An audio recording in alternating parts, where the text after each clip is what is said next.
Today we'll particularly focus on macromolecules.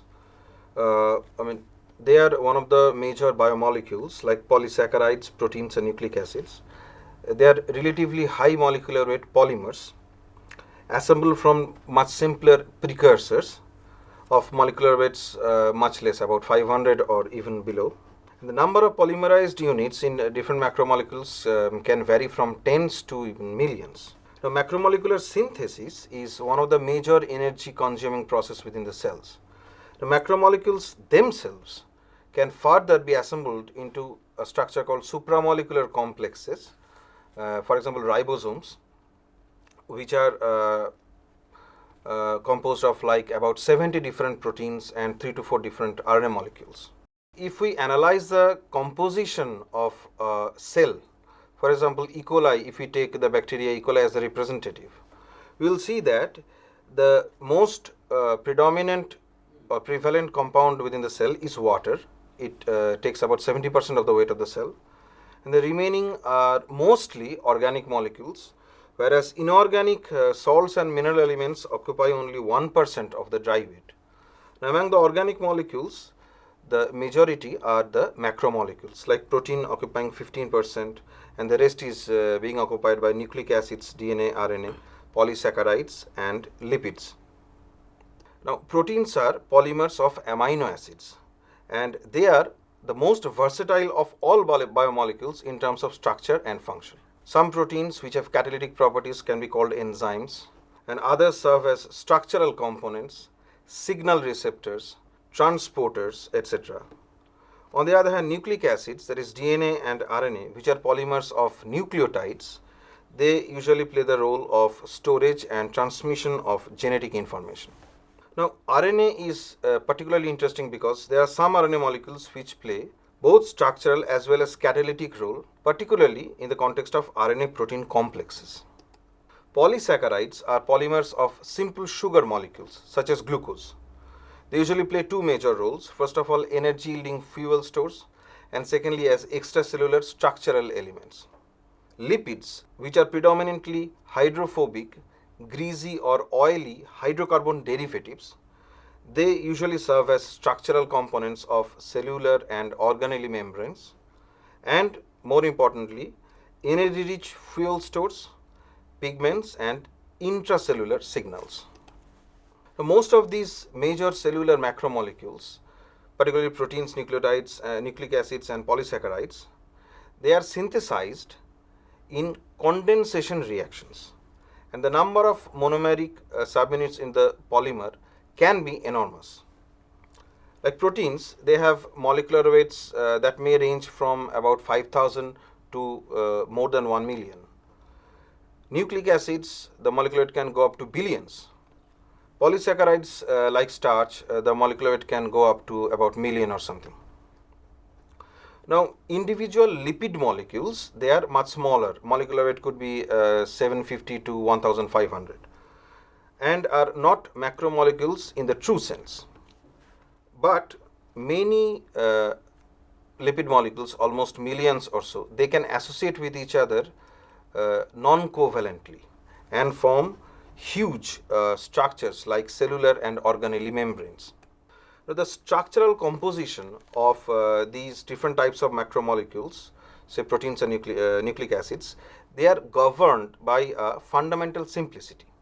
The simple monomeric subunits from which these macromolecules are constructed, they are few in number and identical in all forms of life. Say protein or nucleic acid, each of the molecules, they are characteristic information rich subunit sequences that they have, and that's why they can be considered as informational macromolecules. For example, let us take a DNA molecule which is usually composed of 4 subunits A, T, G, and C. Now, by permutation and combination, you can generate almost limitless possible sequences, and consequently these type of molecules can store enormous informations, almost like the musical melodies that can be formed by a very few number of musical notes. Polysaccharides are in contrast. Usually they are composed of only one kind of subunit or maximum 2 different kinds of subunit. For example, cellulose. Cellulose is a polymer of glucose. So you can see that no structural or sequential variation is possible. Consequently, they cannot carry too much information. They can be considered as informational poor, like monotonous music that can be formed by just one musical note. However, oligosaccharides, which are composed of different sugar molecules of the number of 6 or more, which are connected by branched chains, they can show structural and stereochemical variation to carry information specifically recognizable by other molecules, and consequently they can act as specific cellular signals. Proteins, they are usually made of 20 different amino acids. They all have one amino group, a carboxyl group, and a hydrogen atom attached to a particular carbon atom called alpha carbon.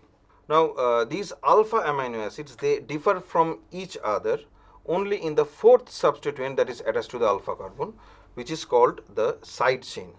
Like as you can see in this figure, the amino acids, there are 6 representative amino acids shown. They all have this structure in common. Their side chain is only varying, and they can be of various types: alkyl group, alcohol group, carboxylic acid group, a phenol group, a nitrogen base, a sulfide group, like that. Nucleic acids like DNA and RNA, which are composed of nucleotides, they also have not that much variation in their components. For example, 4 deoxyribonucleotides and 4 ribonucleotides, the components of DNA and RNA respectively, they are all composed on the basis of 5 nitrogenous organic bases, 2 5-carbon sugars, and 1 phosphate. Like for ribonucleotides, the component of RNA, you can have adenine, guanine, cytosine, and uracil, but not thymine as a nitrogenous base, which combine with the ribose sugar and a phosphate group. On the other hand, deoxyribonucleotides, the component of DNA, they consist of adenine, guanine, cytosine, and thymine, but not uracil, which individually combine with the deoxyribose sugar and the phosphate. Lipids are also constructed from relatively few types of compounds. Most lipid molecules contain one or more fatty acids, which are like hydrocarbon chains of varying length attached to a carboxylic acid group at the end. Usually, all of the different fatty acids are derived from palmitic acid and oleic acid. Palmitic acid has a saturated chain, oleic acid has one unsaturation. Some lipids may contain alcohol like glycerol, and some of them can contain phosphate group. Starch and cellulose, the most abundant polysaccharides found in nature, they consist of repeating units of glucose. There are many other types of polysaccharides which are composed of different other sugar molecules, but even those sugar molecules are also derived from glucose molecules. So, glucose can be considered as the parent sugar molecule from which all the different polysaccharides are derived. Thus, taken together, we can say that only about 3 dozen organic compounds are the parents of most of the different types of biomolecules. Say amino acids, they can be used to generate proteins, peptide hormones, neurotransmitters, toxic alkaloids, etc. Adenine to nucleic acid, ATP, coenzyme, neurotransmitters, so on. Fatty acids can be used to form membrane lipids. They can act as fuel store and also as signaling molecules. Glucose can be used to prepare polysaccharides as cellulose and starch, and different other simple sugars like fructose, mannose, sucrose, lactose, etc. The process of condensation of monomeric subunits to form macromolecules leads to increased order and hence decreased entropy in a population of molecules with a positive free energy of formation, and hence in both ways contradicts the laws of thermodynamics. Yet cells need these macromolecules, which are less stable and more highly ordered than a mixture of their monomeric components. Now, since these processes are occurring in aqueous medium, the loss in entropy is more than compensated upon the synthesis and folding of the macromolecules by the release of a large number of water molecules that remains non-covalently associated with the monomeric units. And to compensate for the free energy deficit, cells couple these polymerization reactions to other reactions that liberate free energy, so that the overall free energy change is negative. The usual source of free energy in coupled biological reactions is the hydrolysis of phosphoanhydride bonds such as those found in ATP. So individually this reaction, that is amino acids condensing to polymers, the free energy change is positive, is an endergonic reaction. Hydrolysis of phosphoanhydride bonds, the free energy is negative, there is an exergonic reaction. But when these two reactions are coupled, the sum of the two free energy changes will be negative. So in this way, using these two strategies to compensate for the loss in entropy and loss in free energy, cells synthesize these enormously important information rich macromolecules like proteins and nucleic acids. The molecular organization of cells, they follow a hierarchical structure. That is sort of illustrated in this diagram. See, here we have a cell and we have divided the structure in 4 levels. Okay, so the highest level is the cell or the organelle. Let's take this organelle nucleus. If we go down to level 3, the next level, we will see a supramolecular complex, in this case chromosome, that stays within the nucleus. If we go down to the next level, we will see the macromolecule constituting the supramolecular complex. Now, chromosome is a complex of DNA and protein. DNA is highly compacted and then complexed with a variety of different number of proteins. So, if we take the macromolecule DNA and then go further down to the next level, we will see its components, that is the nucleotides. And we can also go to level 0 to split even this monomeric subunit of DNA.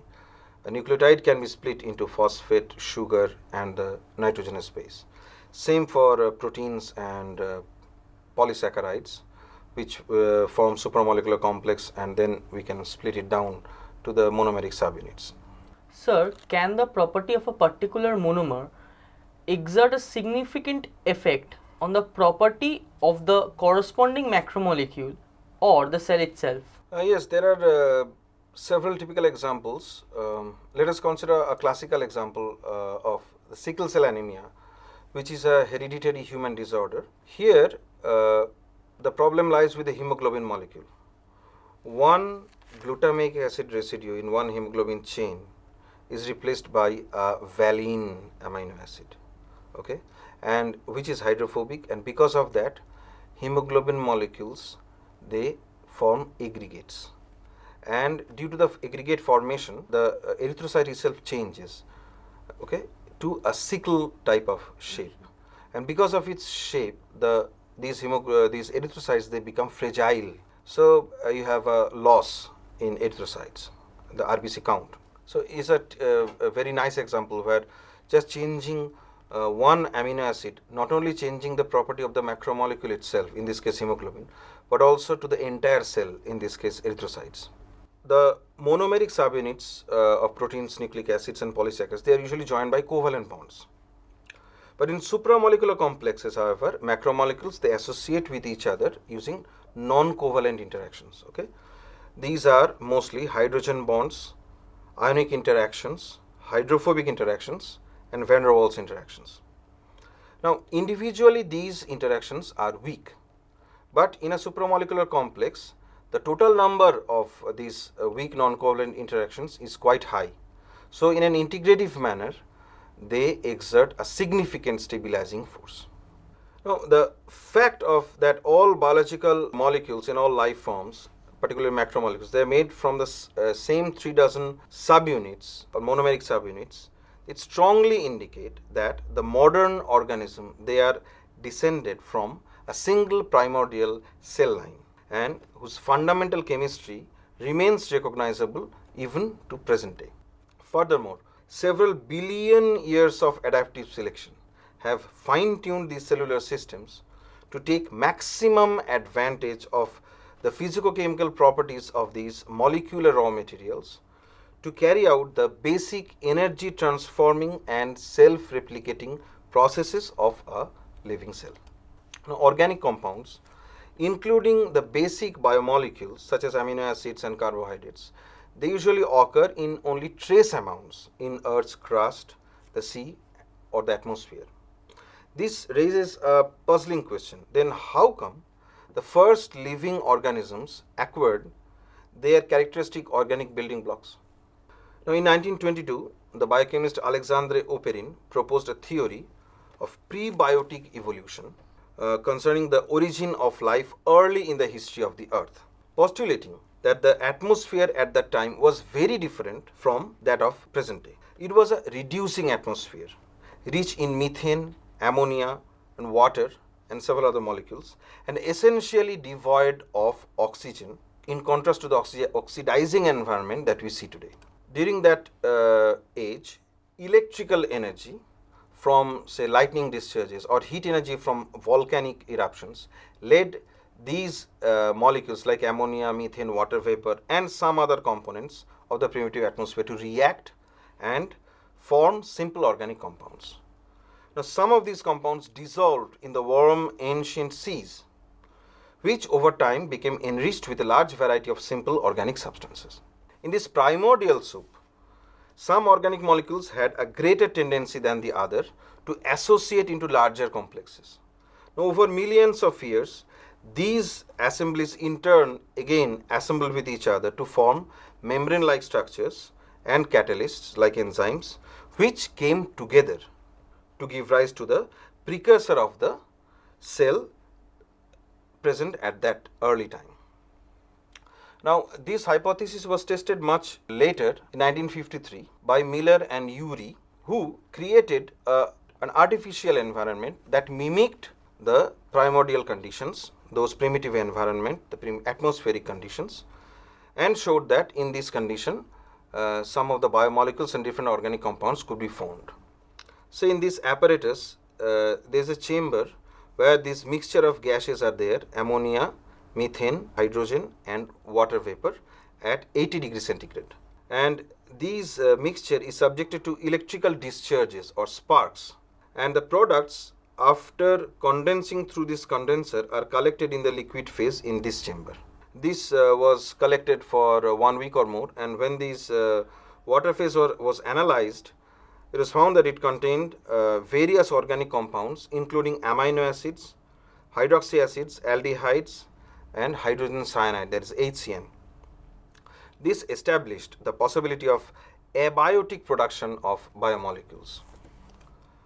Now, later modern modifications or improvements of Miller's experiments showed the formation of hundreds of different organic compounds, many carboxylic acids, nucleic acids and bases, so many amino acids, sugars, some of them are polymeric sugars, but most importantly, polymers of nucleotides, that is nucleic acids, or polymers of amino acids, that is proteins or peptides, were found to be formed in these conditions. The self-conditioned products of HCN, they efficiently promoted such polymerization reactions, and inorganic metal ions present in the Earth's crust like copper ion, nickel ion, zinc ion, etc., they further accelerated the rate of polymerization. The source of energy that drove the formation of these compounds include heat, visible and ultraviolet light, X-rays, gamma rays, ultrasound and shock waves, as well as bombardment with alpha and beta particles. Now, short RNA molecules or polymers generated in such ways probably played a critical role in prebiotic evolution, because some of the RNA molecules have been found to play dual role of catalysis as well as storage of information. The discovery that some RNA molecules may act as catalysts and catalyze their own formation, that is self-duplication or self-replication, gave rise to the idea that it is RNA and not DNA that acted as the first gene, and it is RNA and not protein that acted as the first catalyst. Okay, this is the so-called RNA world hypothesis. So, this idea is kind of schematically described in this figure. As we have discussed that those forces in the primitive atmosphere, they randomly created organic molecules, some of which were nucleotides, and by chance some nucleotides polymerized to give short RNA molecules with random sequences. Now, by chance again, some of these sequences had catalytic properties, in a sense that they could catalyze their own replication. So, those molecules, they selectively replicated themselves to generate similar other RNA molecules, and their number increased exponentially, and the other non-replicating RNA molecules or non-catalytic RNA molecules, they sort of diluted away. Now these self-replicating RNA molecules, they though they could replicate themselves, but the replication was error prone.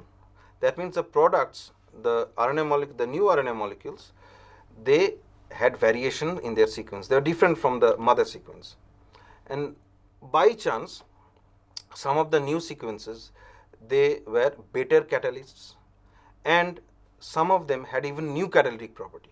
For example, some of the newly generated catalytic RNA molecules could catalyze the polymerization of amino acids to peptides. Okay. Now some of these peptides, they could form complex with those catalytic RNA molecules. So now the RNAs are not alone but in complex with the peptides, and now they became better catalysts, the RNA protein complexes. Now is started co-evolution of RNA and protein, that they are evolving together.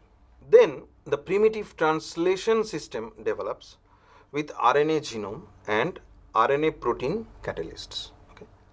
Now eventually these RNA and protein in complex with each other, they are evolving, and at certain point of time this genomic RNA had the catalytic property to be copied into DNA. Okay. So now we have a copy of RNA genome to DNA genome. At the same time, protein peptides are also evolving, and suddenly some peptides evolved which had the catalytic property of themselves, of their own. So now we have a scenario where we have a molecule with dual property, that is RNA, having acting as the genome as well as acting as the catalyst. We have a piece of DNA or a collection of DNA molecules which can act as genome but not as catalysts. On the other hand, we have achieved some protein molecules or peptide molecules which cannot act as genome but have catalytic properties. Okay. Now RNA, DNA, protein, if we compare them, DNA is stabler than RNA but no catalytic property. RNA have catalytic property but is unstable. Protein have catalytic property, of course not genomic property, but compared to RNA, protein is a better catalyst because it's stabler as well as it can show a huge variety in structure and function. So DNA as a genome and protein as a catalyst is a better choice than RNA playing the dual role of genome and catalyst. Consequently, a system evolved where we have DNA genome translated on RNA protein complexes, that is ribosomes, with protein as catalysts. But here I must emphasize that catalytic property of RNA is still retained to some extent in cells. We have several examples. Now lipid-like components or lipid themselves, they played a very critical role in this evolution, because in the primordial soup, these lipid-like molecules formed aggregates and structure enclosing these self-replicating catalytic molecules. Now within that enclosed environment, the effective concentration of these molecules increased, so the molecular interaction improved, and that accelerated the evolution. So initially we had and in the primitive stage we had a stage where the synthesis of biomolecules totally depended on chance, random. But eventually in the evolution of cell, we have a system where using the cell's own machinery, cell can dictate the synthesis of macromolecules as well as store and transmit genetic information. Sir, what is the oldest evidence of life on Earth? Well, Earth itself is about 4.5 billion years old. Now, so far the oldest evidence of life goes back to 3.5 billion years. In 1980s, it was found in a region in Australia in some very old rocks, the fossils of microorganisms. Okay, so then a little bit older, 3.85 billion years old evidence of organic compounds, carbon compounds of biological origin was found in Greenland in the 90s. So it's like, so life is definitely more than 3.5 billion years old.